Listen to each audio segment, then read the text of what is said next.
Hello viewers, welcome to my channel. मैं हूं doctor Abhijit और आज के इस वीडियो में हम बात करेंगे फॉरवर्ड नेक पोस्चर के बारे में और साथ ही हम देखेंगे बेस्ट एक्सरसाइजेस जिससे हम फॉरवर्ड नेक पोस्चर को आसानी से ठीक कर सकते हैं। सो व्यूअर, जो फॉरवर्ड नेक पोस्चर है उसमें हमारी जो गर्दन है वो अपनी न्यूट्रल पोजीशन से आगे की तरफ शिफ्ट हो जाती है और इस कंडीशन के साथ में अपर क्रॉस सिंड्रोम भी हमें देखने को मिलता है। अपर क्रॉस सिंड्रोम में हमारे जो पेक्टोरल मसल्स हैं यानी कि जो चेस्ट के मसल्स हैं वो टाइट हो जाते हैं। इसी तरीके से हमारे जो गर्दन के पिछले हिस्से में मसल्स होते हैं यानी कि सब ऑक्सीपिटैलिस, ट्रेपेजियस, लिवेटर स्कैपुली और स्टर्नोक्लीडोमास्टोइड जैसे मसल्स जो हैं उनमें भी टाइटनेस देखने को मिलती है। वीकनेस देखने को मिलती है हमारे गर्दन के आगे वाले हिस्से में जो मसल्स होते हैं यानी कि डीप नेक फ्लेक्सर मसल्स में, और साथ ही साथ रोम्बॉइड्स, मिडिल और लोअर ट्रेपेजियस भी हमारी वीक हो जाती है। तो आप देख सकते हैं कि जो टाइट और वीक मसल्स हैं उनके बीच एक क्रॉस जैसा बन रहा है, इसीलिए हम इसे अपर क्रॉस सिंड्रोम कहते हैं। व्यूअर्स, इस कंडीशन के पीछे कारण जानने की कोशिश करें तो बहुत मेजर एक कारण है कि जो हम गर्दन को आगे और नीचे की तरफ झुकाकर कंप्यूटर, लैपटॉप और मोबाइल्स पर काम करते हैं, इसके कारण ये पोस्चर डेवलप हो सकता है। इसके अलावा यदि आपके बैक मसल्स वीक हैं, यदि आपकी एज ज़्यादा है तो जो बोन्स हैं वो डिजनरेट हो जाती हैं, तो आर्थराइटिस के कारण भी आपको ये पोस्चर जो है वो डेवलप हो सकता है। इसके अलावा जो लोग हैवी बैग्स अपनी पीठ पर कैरी करते हैं उनमें भी ये पोस्चर देखा जाता है। साथ ही साथ जो लोग ऊंचा और हार्ड तकिया यूज़ करते हैं सोते वक्त, तो उससे क्या होता है, हमारे जो सिर की पोजीशन है वो आगे की तरफ शिफ्ट हो जाती है, जिसके कारण भी आपको फॉरवर्ड नेक पोस्चर डेवलप हो सकता है। व्यूअर्स, इस पोस्चर के कारण आपको कई सारी समस्याएं हो सकती हैं, जैसे कि गर्दन से लेकर कंधे तक जकड़न और दर्द महसूस होना, गर्दन से लेकर हाथ की उंगलियों तक दर्द, झंझनाहट, सुन्नपन महसूस होना। इसके अलावा हमारी मिडिल बैक में भी डिस्कम्फर्ट महसूस हो सकता है और इस पोस्चर के साथ हमारा जो ब्रीदिंग पैटर्न है यानी कि सांस लेने का जो तरीका है उसमें भी बदलाव आ जाता है, जिसके कारण सांस लेने में भी आपको तकलीफ हो सकती है। सो व्यूअर्स, बढ़ते हैं इसके ट्रीटमेंट की तरफ।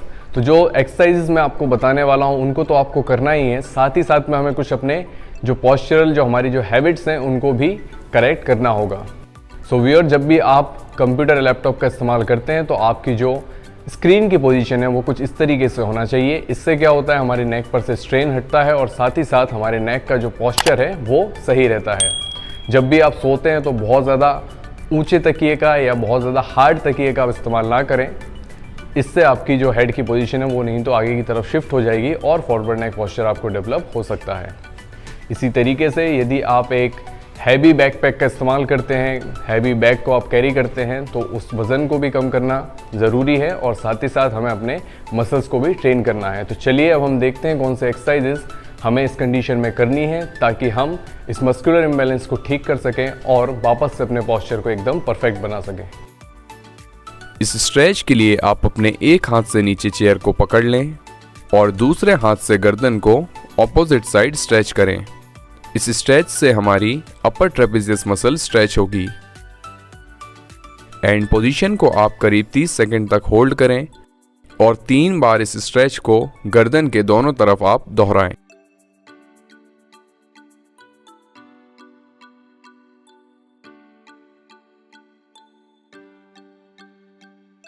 लिवेटर स्कैपुली मसल को स्ट्रेच करने के लिए आप अपनी गर्दन को इस तरह रोटेट करें। अब अपने हाथ से गर्दन को नीचे की तरफ लाएं और हल्का सा प्रेशर नीचे की ओर लगाएं। आपकी गर्दन की पोजीशन कुछ इस प्रकार होगी जैसे कि आप अपने जेब को देख रहे हों। इस पोजीशन को करीब 30 सेकंड तक होल्ड करें और दोनों तरफ 3-3 बार इसे दोहराएं। इस स्ट्रेच से हमारा लिवेटर स्कैपुली मसल स्ट्रेच होगा।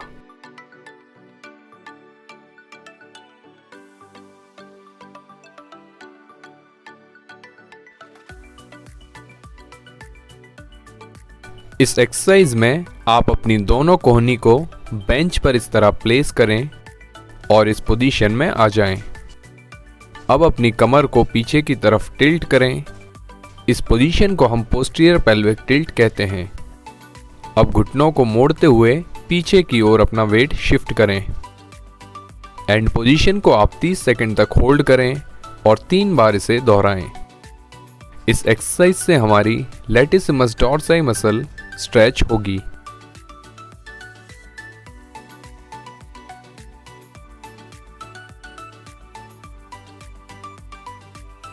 SCM मसल को स्ट्रेच करने के लिए आप अपनी गर्दन को एक तरफ रोटेट करें। अब इस पोजीशन को मेंटेन करते हुए पीछे की ओर एक्सटेंड करें। एंड पोजीशन में हमारी SCM यानी कि स्टेर्नोक्लीडोमास्टोइड मसल स्ट्रेच होगी।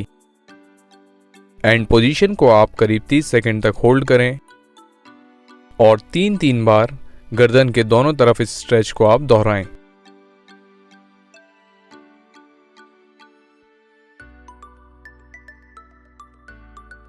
इस स्ट्रेच में आपको अपना हाथ 90 डिग्री पर इस तरह रखना है और जिस तरफ के मसल को आप स्ट्रेच करेंगे उसी तरफ के पैर को आपको आगे लेकर जाना है। इस स्ट्रेच से हमारे पेक्टोरलिस मेजर के जो मिडिल फाइबर्स हैं वो स्ट्रेच होंगे।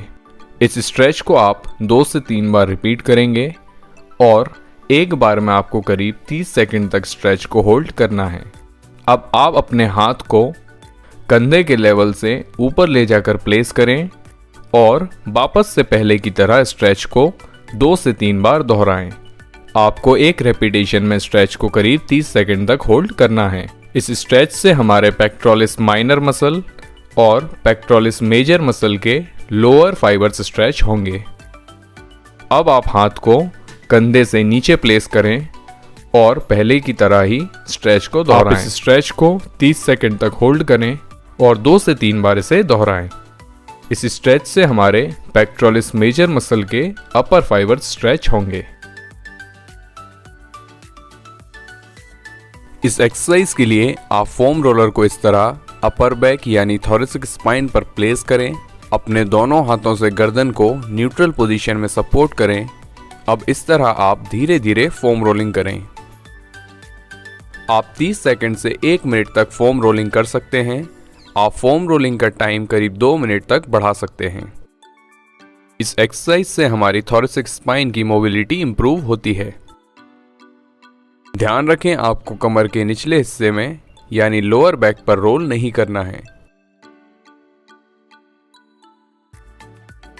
इस एक्सरसाइज में आपको सीधा सामने देखना है जिससे आपकी गर्दन न्यूट्रल पोजीशन में मेंटेन रहेगी। आपकी गर्दन ऊपर या नीचे नहीं होनी चाहिए। न्यूट्रल पोजीशन से अपने सर को पीछे की ओर लेकर जाएं और एंड पोजीशन में सिर को 1 से 2 सेकंड तक होल्ड करें और 10 से 15 रेपिटेशंस के 1 से 2 सेट्स आप इस एक्सरसाइज के कर सकते हैं। जब आप सिर को पीछे लेकर जाएंगे तो आपकी पोजीशन कुछ इस तरह रहेगी।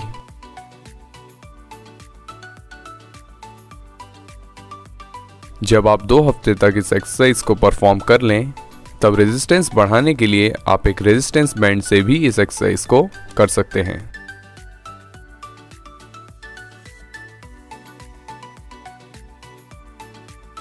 इस एक्सरसाइज में आप उल्टे लेट जाएं और हाथों को साइड में रखें। इस पोजीशन से अपने दोनों हाथों को जमीन से करीब 2 से 3 इंच ऊपर उठाएं और दोनों स्कैपुला बोन्स को करीब लेकर आएं। इस पोजीशन को 2 सेकंड तक होल्ड करें और धीरे धीरे हाथों को नीचे लेकर आएं। इस एक्सरसाइज से हमारे रोम्बॉइड मसल्स एक्टिवेट होते हैं और स्ट्रेंथन होते हैं। इस एक्सरसाइज के आप 10 से 15 रेपिटेशंस के 1 से 2 सेट्स कर सकते हैं।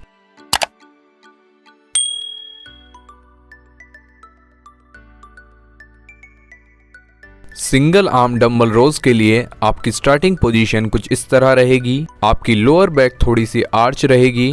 आप अपनी गर्दन को न्यूट्रल रखें। इस पोजीशन को मेंटेन करते हुए कोहनी को मोड़ें और वेट्स को ऊपर लेकर जाएं।